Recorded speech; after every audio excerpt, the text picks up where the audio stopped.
So when you're trying to think about what's the difference between honesty versus vulnerability, so you start with honesty. Okay, so the illustration that I'll give is that of A like house. inviting, yeah, the house. So somebody says, "Hey, where do you live?"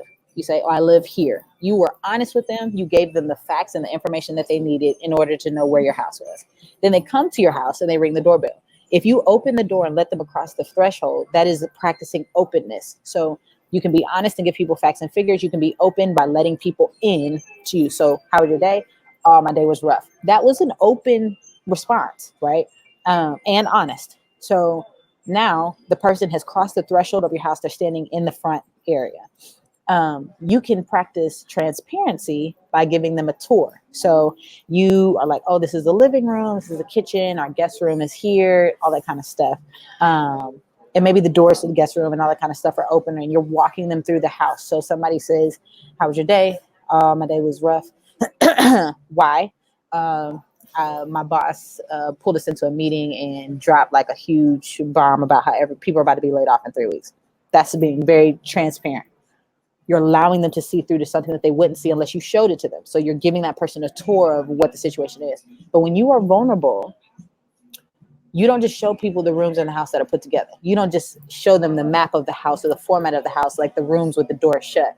You're saying, here's my bathroom. I'm not just going to show you the guest bathroom, but here's my bathroom. Here's my closet. Here's the closet that we just throw everything in that's not pretty and perfect. Like, that is being vulnerable when you're exposing the things that aren't pretty and perfect and polished and put together. You're exposing something that gives people the ability to hurt you if they know it. And so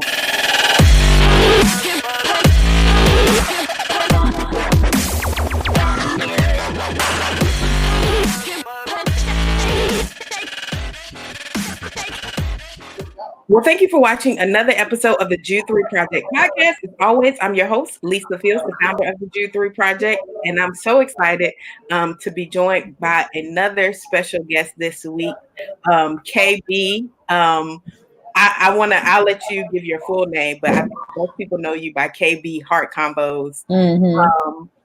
Tell our audience just a little bit about who you are and the work that you do.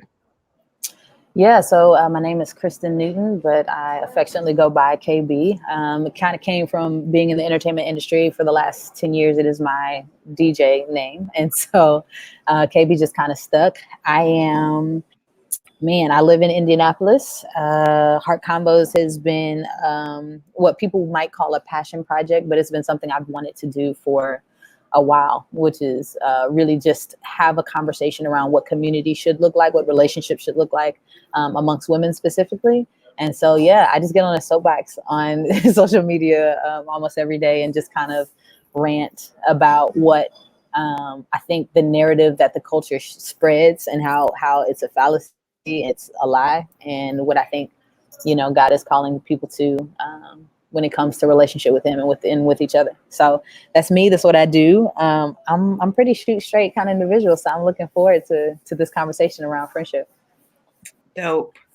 Well, I first heard about you. I think Jackie posted something that you shared, and then I think you're connected with the person who wrote our curriculum, Yana Connor.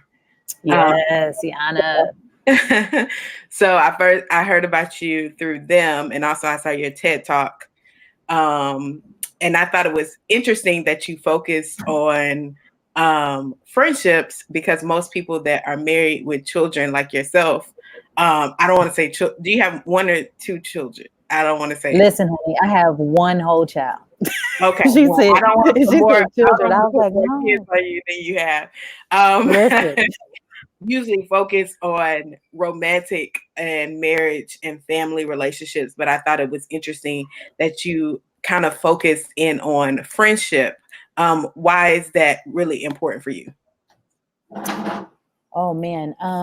Here's the thing. I think we have glorified marriage and the boo and dating, and I think there's this huge you're either like married or you're in a singles ministry, like, and that's really it, or you're like a season, right? If you about like the context of church, right? And I'm like, there's so many other relationship dynamics that I don't feel like get the attention that they deserve. But those are the ones that people are typically having a conversation around. And so for me, God forbid someone's not called to marriage, you know what I mean? They don't ever, you know what I'm saying, like date and find themselves in a romantic relationship. What does that mean? Does that mean they have to forfeit intimacy and connection with others? Like, how do they thrive in the context of community? And so friendship is the way that that happens. And I think that we see friendship in a ton of relationship dynamics in the Bible. And so, yeah, friendship is just it's kind of a conversation that I think people think is lackluster or just kind of it gets like the short end of the stick. And so I'm here to champion friendship because at the end of the day, I really believe that if you don't know how to be a good friend, you won't be a good spouse. If you don't know how to be a good friend, you won't be a good boyfriend or girlfriend. Like you won't be a good coworker. So to me, friendship is the foundation of every significant relationship that a person can have, whether it leads to marriage or not. So that's why I talk about friendship. That's helpful. And I think it's so relevant and so important. And people may be like, why are we having this conversation around relationships at an apologetics organization? But you know, if you've been listening to Jude through any amount of time, we focus not on just informational apologetics, but incarnational. We want you not just to have the information to give a defense for the faith, but we want your relationships to embody an actual defense. And I think people struggle in this area of friendship, specifically, like you're saying, because there's an emphasis on marital relationships in the body of Christ. And so anytime you see a relationship illustration, it has to do with marriage. And so people hone in and subconsciously focus on romantic relationships and let their platonic relationships go to the wayside. And I think it does such damage because you can't have church community without strong relationships. So Absolutely. inadvertently we damage our own community of churches because we've only gave people the tools for one aspect of their life. Absolutely. Would you want to add anything to that? No, I agree wholeheartedly. I mean, I don't, again, if you think about the amount of church hurt, church splits, just broken relationships in the context of the church, if people were being intentional about doing life on life relationships in a very authentic way and were as intentional in those relationships as they tend to be when they're dating someone or even investing in their marriage. And I'm not saying that I'm not saying it's quantifiable or even qualitative. Like the same work that me and my husband Mike do is the same work that me and my friends do. But I almost would say that is true. The same intentionality that me and Mike have in order for our relationship to be healthy is the exact same amount of intentionality that I need to have, or at least, and again, it's not quantifiable, but I need to be just as intentional in every other relationship dynamic, because what makes my marriage work is the exact same thing that makes other relationships work, with the exception of sex. Like with the exception of the physical, you know what I'm saying, like intimacy in that way. Listen, it's the same thing. It's having the conversations over and over again. It's asking the person like how they are. It's that vulnerability, it's that transparency, it's the honesty, it's the pointing out the bad habits and the elephants in the room and all that stuff, which again is what the acronym of HEART even stands for when it comes to Heart Convo. So we're having conversations in one context but not the other, and you see it all the time in the context of the church. And I just don't understand how those things can coexist, how we can have the ministry of reconciliation but we're not yet reconciled with one another, and we're doing ministry together and we're fellowshipping every Sunday, or it doesn't make any sense to me. So yeah, I agree with what you said. So let's dive into it. One of the things that comes up a lot in the new year is the cutting off people. And there's a meme that I reposted, and it says, if you're cutting off people every year, it's you, go to therapy. Listen, ain't that a word? But while it is humorous, I think there's a lot of truth to that. And even in church culture, you hear like, I have to go to another level and I have to cut people off. And I always think it's interesting because we are the body of Christ. So you don't say in the natural, I got to cut my leg off for my whole body to be elevated. But we do it in the spiritual sense all the time, as if we don't need each other. And I know some relationships are very toxic, but I think there's very few relationships that are toxic compared to the amount that we say are toxic. Some are just, we don't like dealing with or having the heart combos, as you say. What would you say is actually toxicity that you've seen in friendships that we need to be aware of versus what we label as toxic that's actually not? Here's the thing. I think people are labeling relationships or people as toxic if they don't agree with them, they don't have the same mindset as they have, if the person's not as mature as they are, if their work ethic is not where they are. Essentially, people are like, oh, they're toxic for me because they're not where I am, or they're not bringing me up. Like they're not, helping me to get where I want to go to this next level. And I think a lot of that is just an excuse for not having the conversation around expectations. So again, if you have the expectation for a certain relationship to elevate you, you should probably tell that person so that that person is aware that you have an expectation of them to elevate you. And like a relationship, have an issue with a person bringing their baggage into a relationship, you need to say that. You need to say, hey, in our relationship, I'm not really cool with you bearing your soul or bearing your junk or your drama, or there's no space here for you to be flawed or inconsistent or whatever. But when people see people's humanity, their inconsistency, their differences, they're like, oh, that's toxic. Because again, a lack of expectations communicated, a lack of boundaries communicated.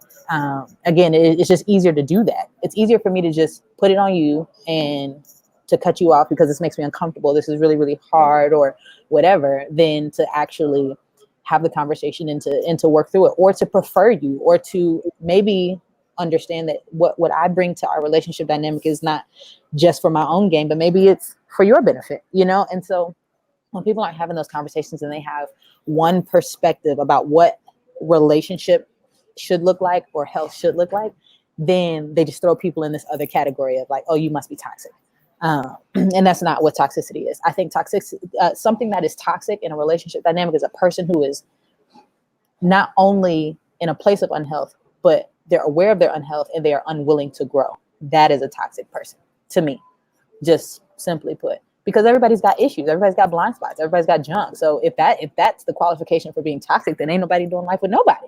But if a person is unhealthy or has bad habits or whatever, and y'all are in a relationship dynamic or community where there's freedom to call that stuff out, and the person can be made aware of that and then be given space to grow and develop over time, listen, that's just life. That's every relation. That to me is what relationship is, But if a person is unwilling to grow as a result of being made aware of their bad habits, then yes, you are toxic. You're making excuses for your unhealth. You're not willing to address your unhealth. You don't care who is affected by your unhealth. That is a toxic person to me. Does that make sense? Yeah, makes perfect sense. And I think that's helpful. And I think most people know that in ideal, but they don't know how to practice it. I think where the rubber meets the road for many people is they don't know what that heart convo looks like in relationship to expectation, because we're in a culture where we think things should be free flowing. So when you're in a relationship, like you think about a romantic relationship and you go on the first date, there's questions that you've been programmed to ask, about your family, about childhood, that if you're most people as they mature, they ask these questions. Now when you're dating in high school or college, you might have just been like, we vibe, so we go on.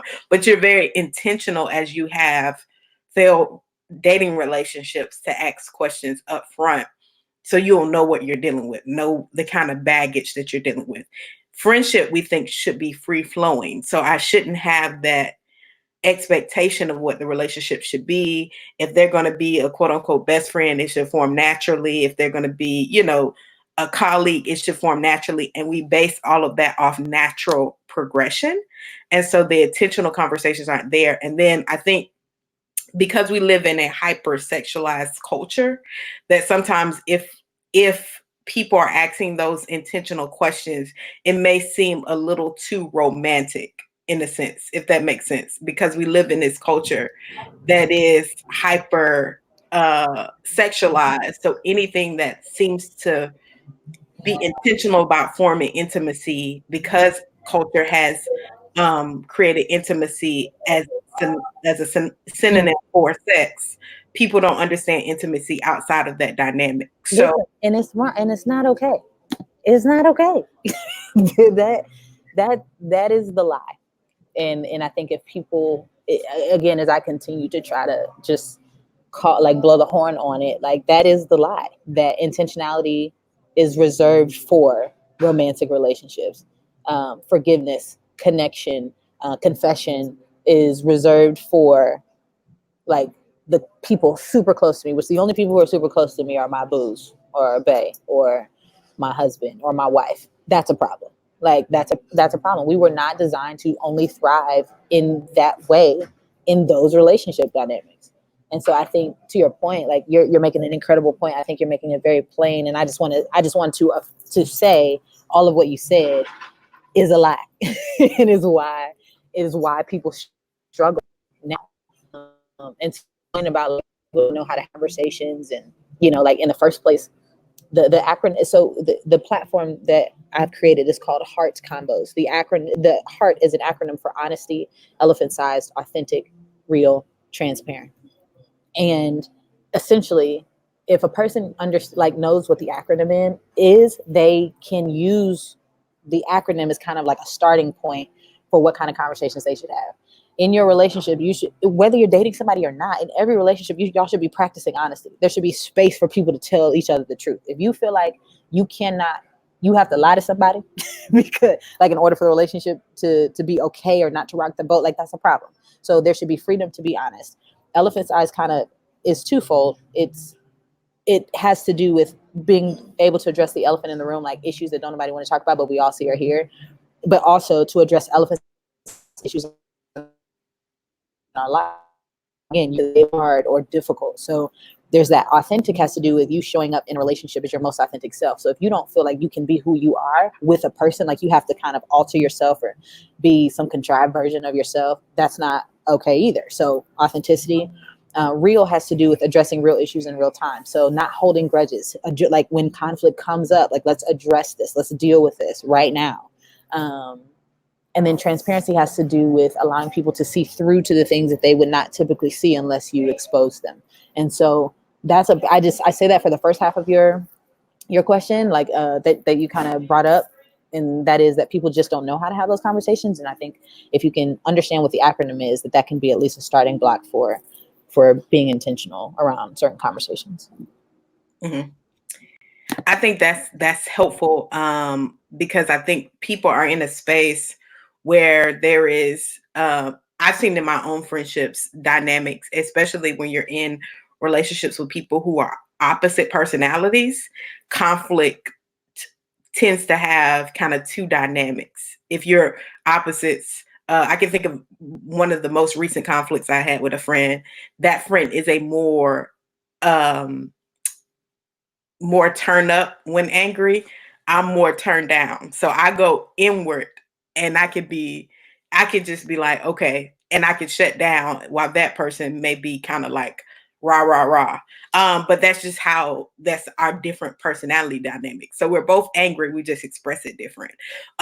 So when you're having those kind of conversations, it's very interesting because personalities and how people handle anger are very different. And so you have to be like cognizant of taking the person that may be internal and saying, okay, they don't care, versus a person that external, meaning like they care too much. And it could be equal care. It's just different expressions of it. Have you seen that in your own personal relationships? Oh yeah, I'm definitely the turn up friend. Like, and that is how you will know that I care. It's often a misconception of people with outward personalities who get really emotional or loud or more expressive when they're bothered by something or really want or passionate about something, that they're just angry and irate, and there's no, they have ill intent, and that they don't want to listen, and all that. And it's like, no, it's like, if I'm actually giving you anything, like, it's because I actually care, and there's a desire for me to fight for us or for clarity.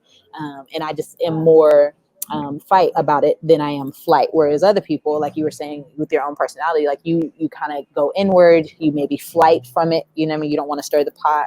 I think the key in regardless of who you are, is to make sure that y'all have communicated that to one another. So if you are inward, you just need to communicate that to your community. Like, hey, when I get frustrated, when I get flustered, when I'm upset, when I'm disappointed, whatever it might be, I typically go inward and I need to process internally first before I have a conversation. Letting a friend like me know that is very, very helpful, because then I will not assume that you're not invested, because people like me maybe can interpret someone who goes in as a person who doesn't, like, you don't care, like you're like, I don't want to talk about it. Oh, you don't care, like you don't care, you don't want to go there with me, you don't want to fight for us, you don't want to fight for clarity in this thing. That's not the case. You might just need time to process.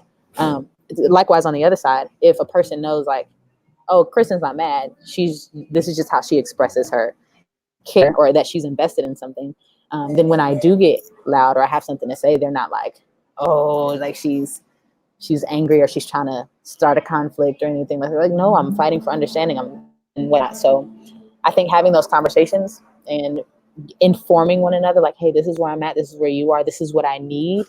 Um, when things like this happen, this is, if you can just give me some space, I'll come back to it within an hour or the next day or whatever, And so people just got to have those conversations. Otherwise, what we do is we just keep missing one another. And you know what I mean? And if nobody's ever going to address it, then we eventually get tired of the other person. And we've concluded all these things in our head about them and their intention. And now we're like, yeah, I don't need this, so I'd rather move on. Mm-hmm. One of I think the challenging things about relationship is triggers and trauma, and how we process them and maybe unload them onto other people, that's not necessarily responsible. So I like to say we're all emotional landmines.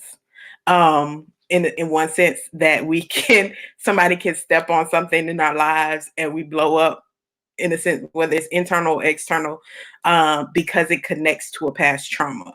How can we navigate those things and be aware of our own emotional landmines? Because I think a lot of people, we don't do the self-awareness work. So we're not even able to communicate our triggers, for people to be cognizant of them. And then when they do step on those emotional landmines, we blow up and like, you got to get out of my life, versus taking ownership of my triggers are my responsibility and I can't impose those on other people. How would you help people navigate through that? Just for in a position, like, why would a person think that? You said what? Your phone, it broke up a little bit. Why do you think a person would feel like you said it, like they didn't want to impose on the other person by sharing maybe what their triggers and traumas were? You're saying people feel that way? No, I'm saying that some people don't even know what their triggers are, so they can't always communicate them. Gotcha. But it makes the relationship hard to navigate if the other person is unaware, but it is a trigger for another person. Absolutely. Yes. I think you hit the nail on the head. I think self-awareness is absolutely key. If you're not willing to do the self-work and know like yourself and what makes up your story, and when you are doing life with a person and you realize that, like, the landmine has been triggered, so to speak, like looking at that and having that conversation and really working through that, I think is the best thing to do, versus stuffing it or being like, oh, it's not a big deal or whatever. The front end of your question, or what you were sharing, I think the secret or the key is really just to be willing to have the conversation. If a person finds themselves triggered by something, I think language like, hey, what's going on right now? Like, can we talk about it? Like, talk to me. Help me understand what's going on right now. Like, where are you at? Like, conversation and questions that pull out of the other person that you want, like, communicate to the other person that you want to understand where they are right now and how they're feeling. But a lot of us don't honestly have the emotional intelligence to really know. Sometimes we feel some kind of way, which is a term that has been coined in the culture. It's like, I just feel some kind of way. Well, that's not enough. So you're gonna have to dig a little deeper and get yourself an emotions wheel or something. Google an emotions wheel, a feelings wheel or something that will show you a list of words, maybe in certain categories, that will help you to understand, like, okay, I'm feeling some kind of way. I'm really feeling sad. I'm feeling sad because I'm disappointed, or I'm disappointed because I was, you know what I'm saying, like I was thrown off or whatever. You get what I mean? And so having the conversation and doing that self-work is key. I think some of that comes through therapy, counseling, being in community with people who ask you the questions, like ask you tough questions, ask you to go beneath the surface, in conversation. A lot of people are having conversations, but they're not saying nothing. A lot of people are having conversations that are very surface, but nobody's really encouraging other people to, like, oh, help me understand that some more. Like, tell me the story behind that. Give me the backstory to how we got here. You know what I mean? Or why you think this. So yeah, conversation. Again, whether with a licensed professional or or just people who are intentional in your community, they're not equal, but I think it's a start. So I'm gonna try to put the I have like the emotion wheel because I just shared it with a friend. there we go. There we go. So that's it Make right it there. bigger on the screen, but That's it. it is very helpful because I hadn't seen it till recently, and I was just like, oh snap, this is really helpful. It shows you, and it's in front of my face right now, but it shows you the different ways in which what you feel. It goes like anger to you let down, humiliated, and then do you feel betrayed? Is this the one you're talking about? Yep, that's like, you can start off with the center of the circle. So the center of the circle is usually what people can have. Like, I just feel angry, right? But it's like, but why are you angry, right? It's like, well, I feel let down by this person. Like, I had an expectation for them to come through and they didn't. So now I'm pissed, right? But then you can even go further, and it's like, you felt let down by them. Did that feel like betrayal? Do you feel resentment towards them? You know what I mean? You know what I'm saying? Like, so it really helps you, like, dig in. Like, I'm angry or I'm mad, but it's really because I'm jealous, or you know what I'm saying? Like, I've been distant because I'm angry. You know what I mean? So I've been withdrawing, you know what I mean? Or I just don't feel anything right now. I'm numb. So again, words that aren't always at the front of our minds to use, but a feelings will help you kind of start with maybe words you do have and really dig deeper to those other words.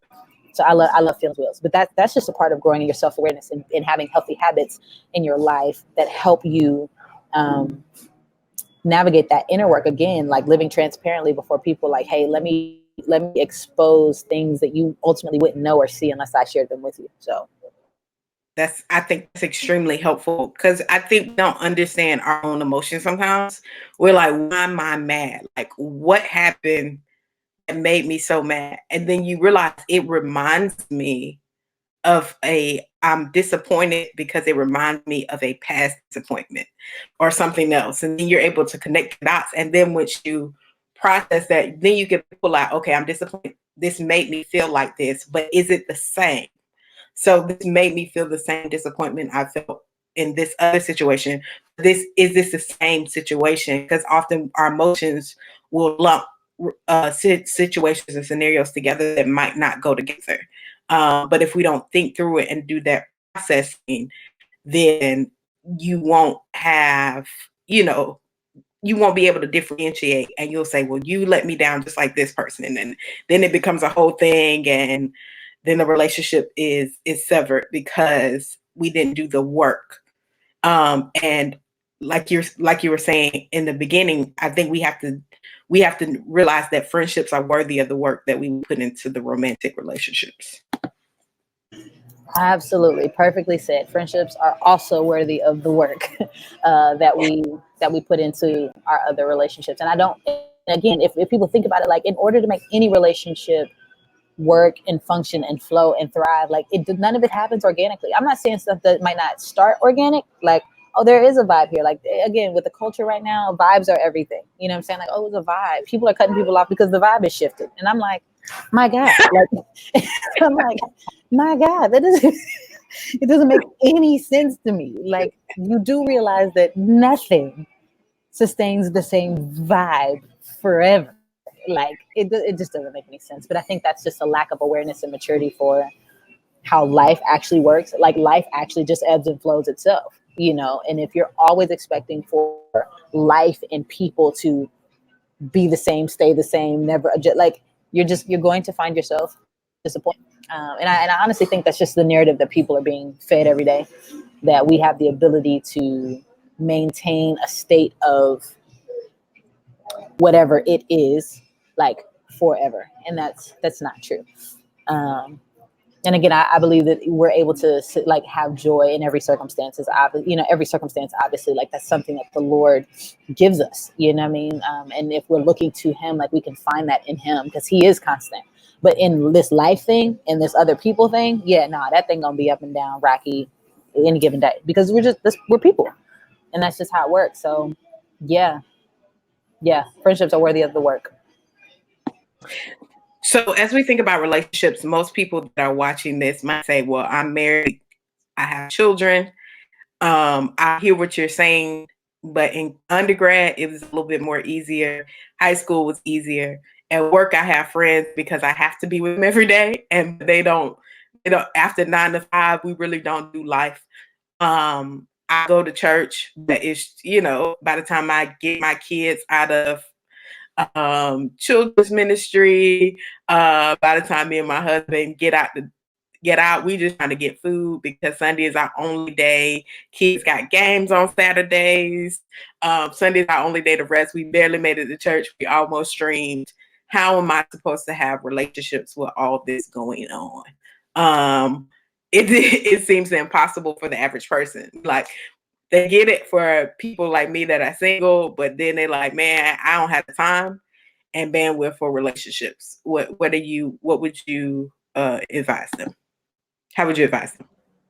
You want to know my honest answer is you need to change your priorities.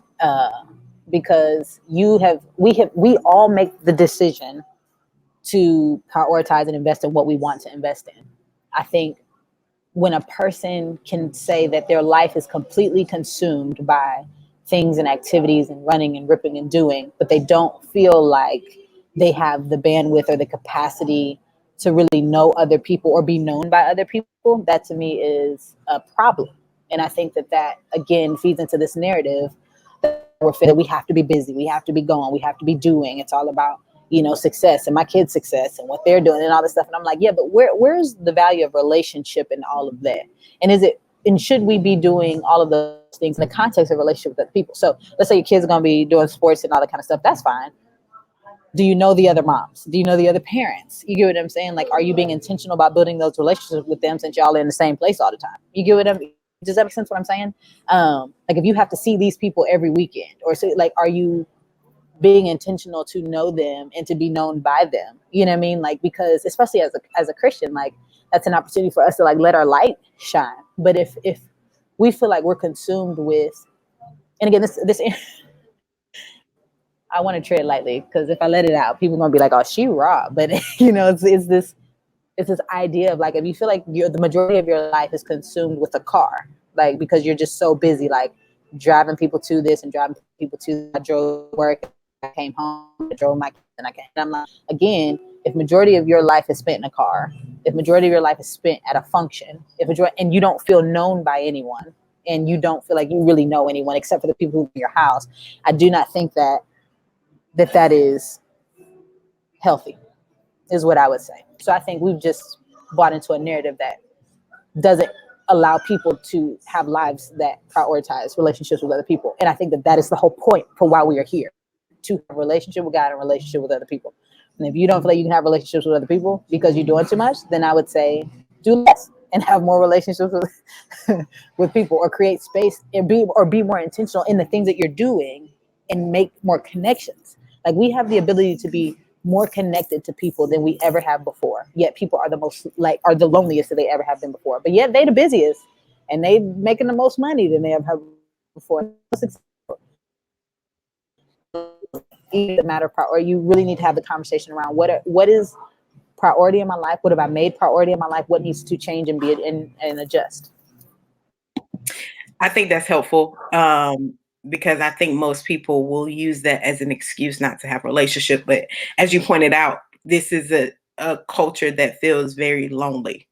And in relationship, even married people feel lonely. Um, they married with kids still feel lonely. Um, and then when their kids are older, because they haven't prioritized relationships once their kids are gone, they have nothing else. If they lose the spouse, they have nothing else. If the spouse dies or there's divorce, nothing else to fall back on because they didn't prioritize relationships. And it's very hard to form relationships when you're older versus when you're younger, because it takes a level of, like you said, intentionality that most people don't prioritize. What would be some tips? The Bible says, "He who desires friends must first show himself or herself friendly." Um, Outside of that, what are some tips that you would give? Um, let me, yes. So it's two things. I'm gonna give you the tips, but let me just speak to the being married thing. I think there's a huge misconception that as you get, okay, so we spent all of our life wanting to be married, right? We was gonna save all of our intentionality and our, being, willing to work through the hard stuff for this one romantic relationship. Then people get married and they built their whole life around their spouse, and their spouse becomes their best friend, their community, whatever. And I'm not saying your spouse can't be best friend. If your spouse is best friend, great. But that's it though. It's just like me and my spouse, and it's us against the world, and we're gonna take over. And I'm like, yeah, here's the thing. Um, a man cannot provide everything that a woman needs socially and relationally, and a woman cannot provide everything a man needs socially and relationally. That man needs some brothers, and that woman needs some sisters. You know what I'm saying? Like, we need to be thriving in other relationships outside of just our spouse. So yes, I agree wholeheartedly, and I think I've said what I've just said as a way of kind of exposing how people kind of get trapped into this place of loneliness in the context of marriage, because you've put all of your stock, energy, and effort into this one relationship. And I'm not saying marriage doesn't require work and time, and I am not trying to belittle marriage or like not give it the esteem that it should have. You know what I'm saying? Like, however, comma, I will say that we need other people. For so many other reasons. And so I would just say that if you are in the context of a marriage and you feel like maybe there's, and I'm not saying there has to even be anything wrong with your marriage. Like, y'all are thriving, you're living your best life, right? I would still say you need to be it need to be intentional about finding other relationship dynamics, because I do think the Bible points out that we should have older women in our life.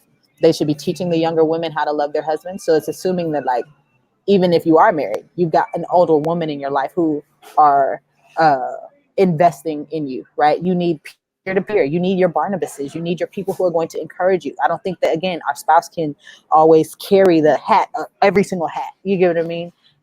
If you think about how the Bible talks about how a brother is born for adversity, but if there is a, am I quoting that right?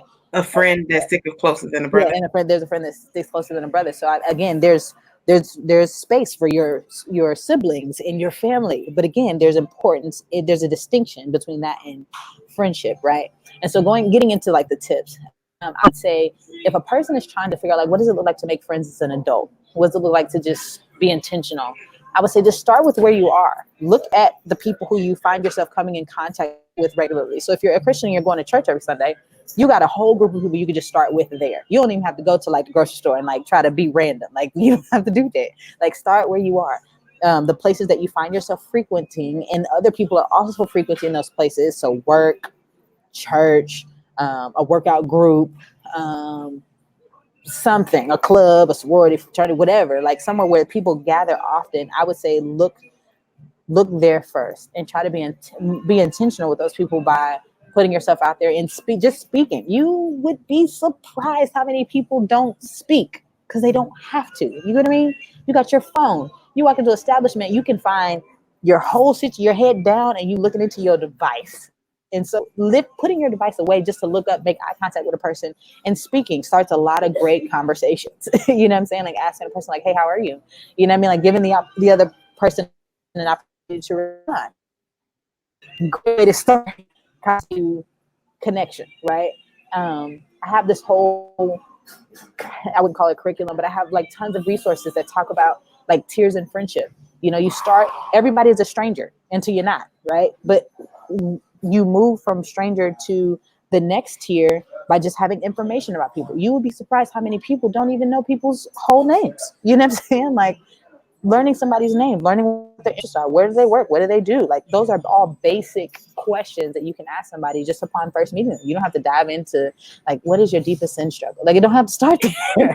You know what I'm saying? What translation of the Bible are you like? What do you know what I'm saying? Like, exegeting from the, like, it don't have to be all of that. Like, just, what should I like? Oh, you married? You have kids? Oh, tell me about your kids. Tell me about your family. Like, again, showing yourself friendly. That verse that you quoted. But then when there's an opportunity for you to share, practicing, I think, is really what ties people together, Can like, you and repeat creates that? space for like. Can you repeat that starting that last point? It kind of lost reception a little bit. I would say that that practicing vulnerability is really where deep connection is formed. So again, you've got strangers, and you've got I would say compatriots and comrades, and you know what I'm saying, like, or what people would say, like, you got friends and then associates and then your inner circle and all that stuff. But the vulnerability piece, I think, is really the distinction. If you think about what Jesus said to the disciples, he says, "I no longer call you slaves, but friends, because I have told to you every single thing that my Father has told to me." There's this aspect of like, when you're friends with someone, you are willing to divulge to them information about your most intimate, deep things, right?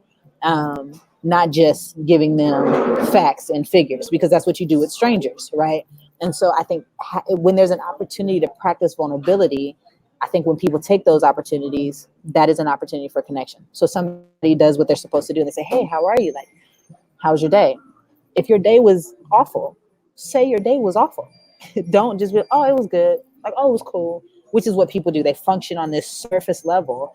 But again, if somebody's like, "Man, I'm really trying to figure out what it's like to connect with other people," well, one, just be intentional by asking questions and putting yourself out there. But then when you have the opportunity to like practice vulnerability, and don't just be open and give people facts, or honest to be giving people facts, but do a step more and let them see into something that they wouldn't see unless you told them. And so say, actually, today was a horrible day and I'm extremely disappointed in my boss, or completely, I feel like I want to quit today because my boss was tripping. You know what I mean? Like, and that, if the other person is willing to meet you in that vulnerability, then they will say, "Oh, what happened?" You know what I'm saying? Like, tell me what happened. How do you feel about that? Does that make sense what I'm saying? So I don't think it's super deep. I think it's just intentional. Like, you know what I'm saying? Like, the steps are simple, but you have to be intentional about taking the steps. One of the videos that I saw that you did that I thought was very good was the difference between intimacy and honesty. I think that was the one. Can you share a little bit? Because I think that's super, super helpful. Yep. So when you're trying to think about what's the difference between honesty versus vulnerability, so you start with honesty. Okay. So the illustration that I'll give is that of like House. inviting, yeah, the house. So somebody says, "Hey, where do you live?" You say, "Oh, I live here." You were honest with them. You gave them the facts and the information that they needed in order to know where your house was. Then they come to your house and they ring the doorbell. If you open the door and let them across the threshold, that is practicing openness. So you can be honest and give people facts and figures. You can be open by letting people in to you. So, "How was your day?" "Oh, my day was rough." That was an open response, right? And honest. So now the person has crossed the threshold of your house. They're standing in the front area. You can practice transparency by giving them a tour. So you are like, "Oh, this is the living room. This is the kitchen. Our guest room is here," all that kind of stuff. And maybe the doors to the guest room and all that kind of stuff are open, and you're walking them through the house. So somebody says, "How was your day?" "My day was rough." "Why?" My boss pulled us into a meeting and dropped like a huge bomb about how people are about to be laid off in 3 weeks. That's being very transparent. You're allowing them to see through to something that they wouldn't see unless you showed it to them. So you're giving that person a tour of what the situation is. But when you are vulnerable, you don't just show people the rooms in the house that are put together. You don't just show them the map of the house or the format of the house, like the rooms with the door shut. You're saying, here's my bathroom. I'm not just going to show you the guest bathroom, but here's my bathroom. Here's my closet. Here's the closet that we just throw everything in that's not pretty and perfect. Like, that is being vulnerable when you're exposing the things that aren't pretty and perfect and polished and put together. You're exposing something that gives people the ability to hurt you if they know it. And so your answer, how was your day? It was rough. Why? Boss called everybody in, so we said we were all gonna be laid off for 3 weeks. Vulnerability says, and I'm tripping and like super anxious about that or stressed out about that because we've already been living paycheck to paycheck, and I don't know if I get laid off from this job, I don't know where income is going to come from, and that is already causing stress between me and my spouse, and that's already like you're really kind of exposing like yourself, and going a step further, like the frustration and stress that I've been experiencing at work, I'm bringing home, and I'm being and I'm cutting my wife, and I'm like that is vulnerability. And again, exposing those things that you don't want anybody to see because that's not pretty and perfect. People understand you getting laid off, and that, and you know what I'm saying, and that happens, and that's hard, but they don't see how you respond to that news and how and the negative ripple effects that come with that. But you being willing to go there with somebody gives them an opportunity to be gracious and understanding and compassionate, or gives them the opportunity to be completely critical and judgmental towards you. Again, because I say this all the time, the exact same formula for being loved is the exact same formula for being egregiously hurt. Like, vulnerability in a relationship dynamic will bring people closer than close, but it can also create the deepest wounds, because the pure definition of vulnerability in and of itself is the root word is vulner. I don't know how to say it, which means to wound. So that someone can wound you because like they can hurt you as a result of knowing the information that you've shared, then that in and of itself is not vulnerability. You might be being honest and open and transparent, but you're not being vulnerable. That's why when people are vulnerable, like, oh, they're vulnerable, we need to cover them, protect them. You know what I'm saying? But vulnerability is the key to intimacy in any relationship. You cannot have a deep, committed, intimate relationship with anybody, yet but be covered and guarded in some way. When you are completely exposed and vulnerable and your like arms are like wide open in that thing, that is the most intimate connection that two people can have. But yeah, I've gotten off. No, but that's helpful. I think that helps people because I think most people have been vulnerable to a point, and that's why they don't enter a relationship, because they've been hurt. And I think one of the most helpful things to realize is that if you're vulnerable with a person, 9 times out of 10, they're going to hurt you. 99%, 100% of the time. I'm not even going to say 90, because we're not perfect. So it's going to come back up in an argument. It's going to be something that's said not even intentionally. It might be unintentional. It might be intentional. That is the cost of vulnerability, that you're going to be hurt. And I think people go into relationships most times looking not to be hurt when they've shared vulnerability. And that's just not the reality. I'm not married, but I'm pretty sure that it's going to happen in marriage. I'm pretty sure that it happened. Well, I'm sure it happens with family. I'm sure it happens. And I know it happens with friendships. So the probability that you won't be hurt once you've been vulnerable by the same person that you trusted, that demonstrated quality character, is very, very, it's just an unrealistic expectation. So I think we have to be uncomfortable with being hurt, because it's just going to happen, because we're fallen people and we're going to make a mistake. Oh, absolutely. And a person might hear you say that and say, well, then what the heck is the point of being vulnerable if you're telling me that it's only going to result in hurt and disappointment and people are going to let me down? Like, why I live that way? And I think you have to also highlight the benefit of and the amount of freedom that comes with being vulnerable. Like being like fully known because you have laid it all out there, and finding acceptance, like the other side, the other person who is seeing your vulnerability and your complete exposure and everything, your junk, everything just laid out, and that person looks you in the eye and says, I love you and I still want to walk with you and I still want to like do life with you and be your friend and love you forever, or whatever it might be. That is why people get married, because they're like, oh, you want to love me in spite of all of that? Like, well, then I want to give myself to you in the highest way possible, right? Which for between a guy and a girl is marriage, right? But in friendship, it can be that way too. We see that kind of intimacy and connection in the scriptures. We see it with Jesus in the three, you know what I'm saying? Like with his disciples in general, but with the three that were closest to him, we see that with Jonathan and David. We see that with Ruth and Naomi. We see that with, with tons of relationships. And so, but people aren't living like that. Is not that type of a love, unconditional and acceptance is not just reserved for marriage. It should be how the body of believers should be relating to one another. Jesus says like, hey, they will know you, they will know me by the love that you show one another. That love is not conditional love. The love is completely unconditional. And it's a full acceptance of one another's sins and flaws. And we're bearing with one another. We're bearing, you know what I'm saying? Like we're being gracious to one another. We're bearing one another's burdens. There's forgiveness. There's trust being accepted. Like there's reconciliation, all that stuff. And so, but that's not actually playing itself out in the context of friendship with people. People are reserving all of that just for this one relationship over here called marriage. And I just think that that's, again, it's not what it's meant to be. And honestly, if you ain't practiced it in friendship, good luck trying to just jump into that thing in marriage. Because listen, marriage is like the real deal. Like everything goes up a million in marriage. You thought you was hurting your friendship. Listen, same exact thing can happen in marriage, and it's gonna weigh on you way different. Because again, that covenant relationship is different. Your friend can lie to you, and you can be pissed about it, and in a place. But when your spouse lie to you, it just hit different. You know what I'm saying? So if you have not been practicing forgiveness and working through difficult stuff and accepting people unconditionally and letting people practice vulnerability in front of you, how the heck do you think you just gonna pick it up as soon as you say, I do? Again, why people don't stay married? Because they ain't been practicing it in their friendships, to be honest. That's what I think. Because I'm like, if you have been, yeah, that's so I'm not gonna. I think that's helpful. My friend BJ, who leads Build a Better Us, he says that he could tell more about people by the way they treat their friends than the way they treat their spouse.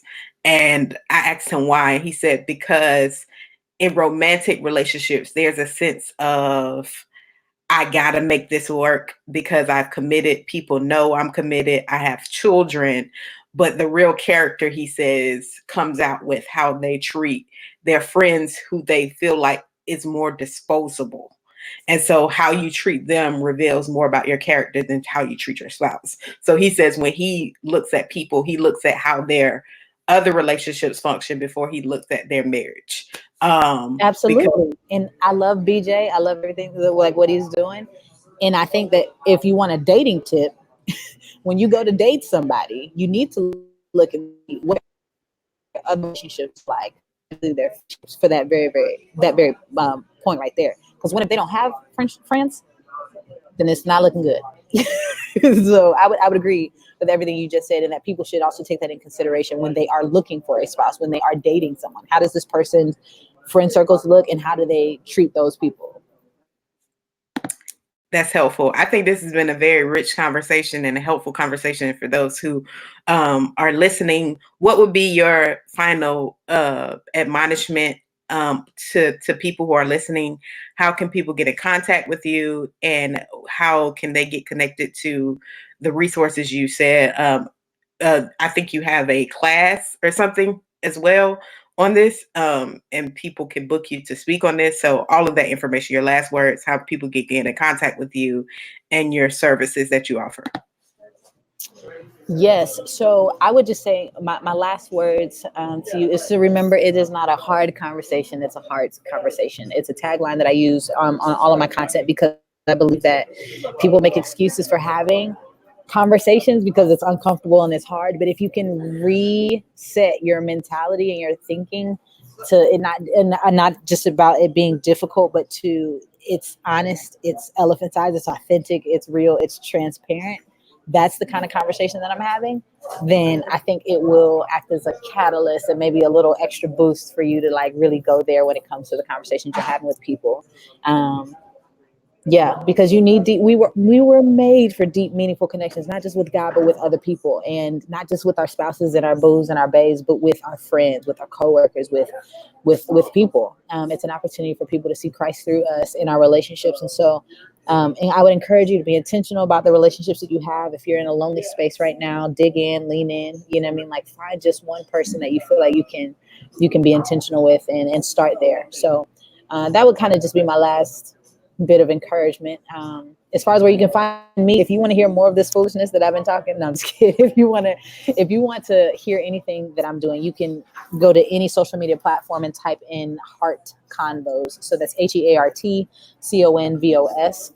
So Facebook Heart Combos, YouTube Heart Combos, Instagram is Heart_Combos. But either way, you'll find me there. Um, you can always go to heartcombos.com if you want to just have access to everything that I do. She said that I have a class and a course and things. I do have a 14-day friendship challenge that you probably want to start there. So if you're interested in, you're like, oh, I want to be more intentional in friendship. What does that look like? I have a 14-day friendship challenge that you can find at heartcombos.com. It's right there at the top. As soon as you go to the site, and so it's 14 days of straight video content and worksheets and a membership site where you can go in and really walk this thing through for 14 days. And at the end of that 14 days, I promise that you will either know how to make friends, how to mend broken relationships, or how to maintain the friendships that you already have. So that's one of the resources. You can get merch there. You can find my TED Talk. You can find other talks that I've done. Over the holiday, I did a short film. It's 10 minutes. It's called Holiday Heart Combos. So if you want to watch that, it's on YouTube. But yeah, that's me. That's where you can find me. So Heart Combos everywhere.